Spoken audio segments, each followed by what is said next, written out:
പൃഥ്വിരാജ് എന്ന് പറയുന്ന നടനെ ഒരുപക്ഷെ പലരും പല രീതിയിൽ വിമർശിക്കുന്നുണ്ടാകും. കാരണം ഒന്നെന്ന് വെച്ചാൽ ചില കാര്യങ്ങളിലൊക്കെ അദ്ദേഹത്തിനൊരു അഭിനയത്തിലൊരു കൃത്രിമത്വം എവിടെയൊക്കെ ഉണ്ട്.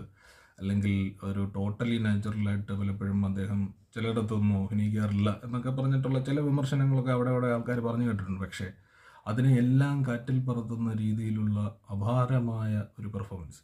ഇത്രയും കാലത്തിൽ മലയാള സിനിമയിൽ ഒരു നടനും ഇത്രയും വലിയ ഒരു ട്രാൻസ്ഫോർമേഷൻ, അതായത് 10-30 കിലോ കുറച്ചൊരു കഥാപാത്രത്തിന് വേണ്ടിയിട്ട് ഇത്രയും വലിയൊരു ട്രാൻസ്ഫോർമേഷൻ ചെയ്യുകയും അത്രയും കഷ്ടപ്പാടും അത്രയും സഫറിങ്ങും ഒക്കെ അയാൾ അനുഭവിച്ചു എന്നുള്ളത് സ്വന്തം ശരീരഭാഷയിലും അഭിനയത്തിലും എല്ലാം വളരെ വളരെ ഡീറ്റെയിൽഡ് ആയിട്ട് പ്രതിഫലിപ്പിക്കാൻ പൃഥ്വിരാജിന് ഈ സിനിമയിൽ സാധിച്ചിട്ടുണ്ട്.